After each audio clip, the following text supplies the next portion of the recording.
And welcome to this week's Roundup. It is episode number 21, and today we'll be covering everything from the Champions League final to a little Hawk that we're going to catch up with and see how his rehab's doing. You may remember we spoke about him a while ago. Let's do this. And starting off with our first story this week, just after 6 PM on Monday, news broke that a car had hit multiple people down in Liverpool during the trophy parade. Many of you would have seen the videos of the incident circulating online. It literally flooded my Instagram Reels feed on Tuesday morning. I won't be showing any of the clips here on the channel, but if you actually want to see them, you can find them. It will be quite easy to see them. But if you have seen the footage, which you probably have, you would have seen the vehicle plough through multiple people, and you would have seen multiple people trying to stop the vehicle and make their way into the vehicle to get the driver. Now, thankfully the police did manage to get their hands on him, the man, and he was arrested. The police were quick to announce the man's ethnicity, nationality and age to try and prevent any rumours circulating online. On Wednesday, the police confirmed that 7 people are still in hospital from the incident, though they are in a stable condition, and there was 79 reported casualties. Paul Doyle, 53, was the driver behind the wheel of the vehicle, and he has been charged with dangerous driving, causing grievous bodily harm with intent, wounding with intent of grievous bodily harm, and attempting to cause grievous bodily harm. Paul has been described as a family man, a nice man, with neighbours shocked, saying he was a nice, just normal guy. Moving on, and South Jersey Police Department were nearly sued because of some sad The department has the ice cream truck for engaging with the community and events. It's called the Freeze Truck, which is quite a shit name actually, to be honest, but that's not why we're reporting on them today. It's because of this police officer with an ice lolly on the side of it. But yeah, as I said, some sad person seen the similarity between this ice lolly, or popsicle I should say, since this is American, and a bomb pop. So they decided to report the department for trademark concerns. And I mean, you literally have nothing better to do with your time, but not all ended up bad, because the company that creates them, Wells Enterprises, decided not only to disregard the copyright or trademark concerns that this resident had raised, but they decided to send them 1,000 of the popsicles for free to give away at their ice cream truck. So a win on both parties there, and I hope the resident that reported it is... Next up, and Elon Musk announced this week he will be leaving his role as leading the Government Department of Efficiency, also known as DOGE. Department of Government Efficiency, actually. What did I say? Government Department of Efficiency or something, I don't know.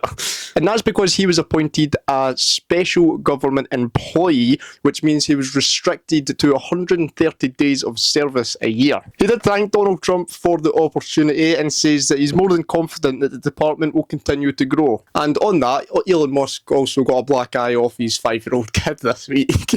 Also this week, some festival goers could have lost their Glastonbury ticket, along with up to £16,500. This is because Yurtle, as I've just noticed in the script there, it's autocorrected it to Turtle, but Yurtle, which is a glamping company who was selling the tickets to Glastonbury for prices up to £16,500, went bust this week. This resulted in them scrapping all the tickets that they had sold, but it turns out that they never even purchased the tickets that they were selling themselves, with the festival itself confirming this, saying that Yurtle had not purchased any 2025 tickets. And they also said that festival goers should seek compensation through liquidation processes, as Yurtle said that refunds are not guaranteed. Now, do I have sympathy for these people who have lost up to £16,500?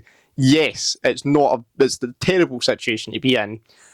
Do I also think they sort of deserve it for spending £16,500 on a festival ticket?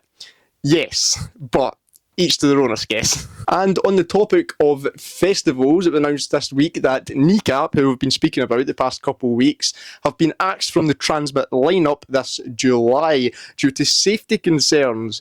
But shortly after it was announced that they'd been axed from the festival, they sold out a new Glasgow show in under 80 seconds. Moving on, and some of you may have heard of Lilly Phillips, who is an OnlyFans model who slept with 100 guys in a day and then Bonnie Blue did 1,000. I think that was exactly how it went. Well, she announced this week that she's going to sleep with 10,000 men in either a couple of days or a week, however long it actually takes.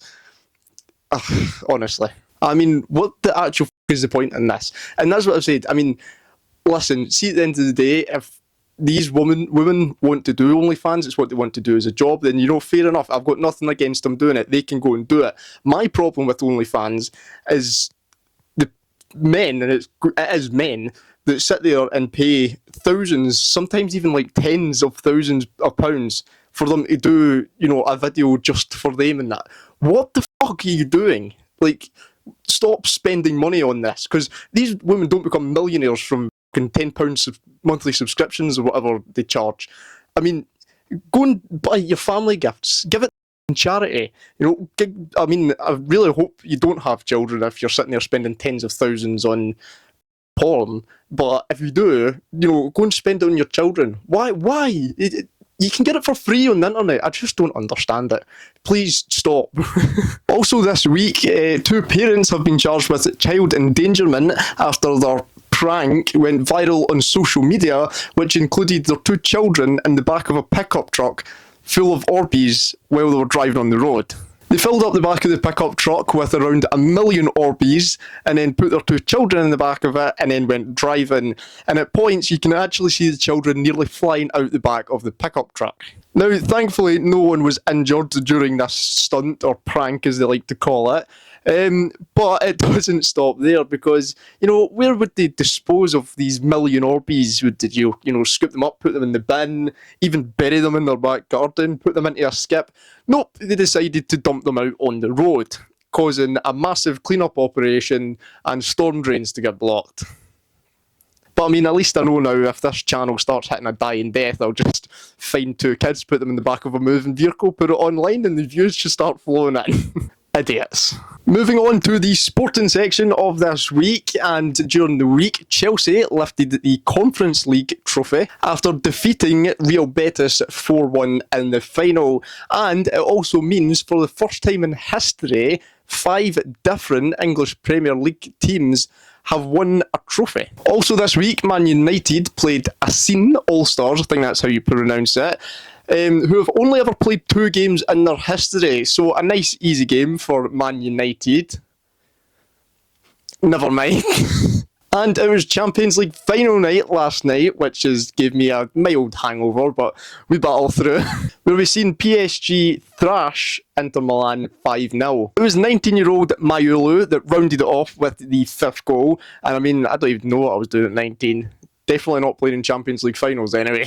And that gave PSG their first ever Champions League trophy. But sadly, the celebrations in Paris got a bit out of hand last night, with riots and disorder ensuing straight after the final whistle, which resulted in over 5,000 police officers being deployed onto the streets. Nearly 560 people were arrested last night in Paris in connection to the riots and disorder that was being caused, including fireworks and just, disorder.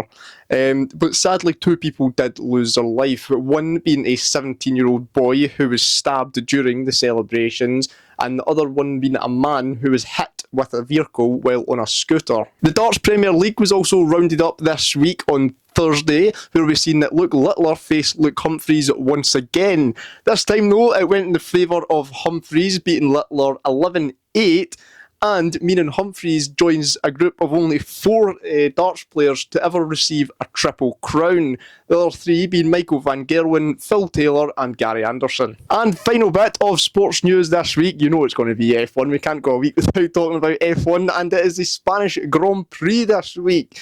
It's a McLaren lockout at the front, with Piastri followed by Norris and Verstappen lining up 3rd. The 2 Mercedes are split by Hamilton, who will be starting in 5th. And it was a poor qualifying for Carlos Sainz at his home race, who will be starting in 18th. And Yuki Tsunoda is at the back of the grid. Great. Aston Martin also announced yesterday that Lance Stroll will not be competing in the race. He qualified 14th, but is due to a hand and wrist injury, which he's due to undergo a procedure to heal. And as much as if you've watched the F1 series, you'll know my disliking to Lance Stroll. We wish him a speedy recovery. The race starts in 17 minutes, so I better get my finger out and finish this recording. Next up, and the Tate brothers have been charged with 21 charges in the UK, including rape, human trafficking, and actual bodily harm. They will face the charges once they return back to the UK. The CPS said that the domestic criminal matters must be settled in Romania first. The charging decision came after a file of evidence was received from Bedfordshire Police. Andrew will face 10 of the charges, with Tristan facing the other 11 charges. And finally, you may remember that back in episode 14, we talked about a hawk who was terrorising a village, stealing hats and drawing blood from many, many residents' heads. Well, after being captured and undergoing a strict rehabilitation program, there we go, he's shown signs of improvement and could be up for an early release. And he's also got himself a new name, which is Bomber. But that is all for this week's episode. I hope you have enjoyed. Here is my clip of the week. In fact, as a change, I'm going to watch the clip of the week along with you, because it's not got much context to it. It's a kangaroo trying to board a plane, and it's just his face. He's just in between these two women arguing. I don't know why, I found it so funny. It was, I don't know. There you go. Always have enjoyed the episode. Don't forget to hit that like button, hit that subscribe button as well. You can go and give my TikTok and Instagram a follow as well. I'm probably going to start posting a bit more on Instagram, but there's plenty on TikTok for you to see. But yeah, I hope you all have a wonderful week next week, and I'll see you again next Sunday at 5 PM. Whew. Sweating. Right, let's go watch this race. Come on, Max. In fact, I'll probably have finished editing this after the race, so this is the result. Hopefully Max is one.